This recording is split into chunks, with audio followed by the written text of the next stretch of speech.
Hamas ने कैसे मचा दी इतनी बड़ी तबाही? इजरायली सेना से कहां हुई गलती? रिपोर्ट ने चौंकाया। 7 अक्टूबर 2023 को हमास के आतंकवादियों ने इजरायल पर घातक हमला किया था। इजरायली सेना ने इस अटैक को रोकने में पूरी तरह से विफलता की बात स्वीकार की है। हमले को लेकर आंतरिक जांच में ये सामने आया है। इजरायली सेना की ओर से जारी जांच रिपोर्ट में ये भी कहा गया है कि हमास इजरायल के इतिहास का सबसे घातक हमला करने में सफल रहा, क्योंकि इजरायल की सेना ने आतंकी समूह के इरादों को गलत समझा और उसकी क्षमताओं को कम करके आंका। ये नतीजे प्रधानमंत्री बेंजामिन नेतन्याहू पर दबाव डालने वाले हैं। मालूम हो कि इस हमले के चलते ही गाजा में बड़े पैमाने पर युद्ध छिड़ा। कई इजरायली भी मानते हैं कि 7 अक्टूबर की गलतियां सेना से आगे तक फैली हुई हैं।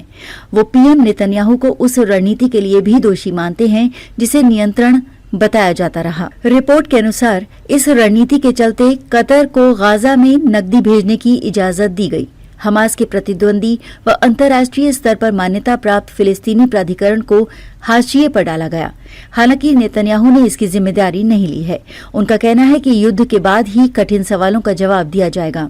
फिलहाल युद्ध विराम के कारण जंग लगभग 6 हफ्ते से रुकी हुई है। इसी हफ्ते समाप्त हो रहा संघर्ष विराम। बता दें कि 7 अक्टूबर के हमले में लगभग 1200 लोग मारे गए थे।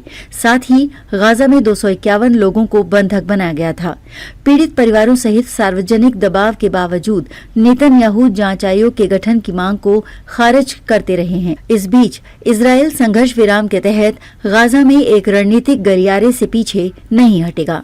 इजरायल के इस फैसले से संघर्ष विराम को लेकर हमास और प्रमुख मध्यस्थ मिस्र से संकट उत्पन्न हो सकता है। कुछ घंटे पहले हमास ने 600 से अधिक फिलिस्तीनी कैदियों की रिहाई के बदले में 4 इजरायली बंधकों के शव सौंपे, जो कि संघर्ष विराम के पहले चरण की अंतिम नियोजित अदला बदली है। संघर्ष विराम इस वीकेंड पर समाप्त हो रहा है। दूसरे चरण की बातचीत अभी शुरू होनी बाकी है।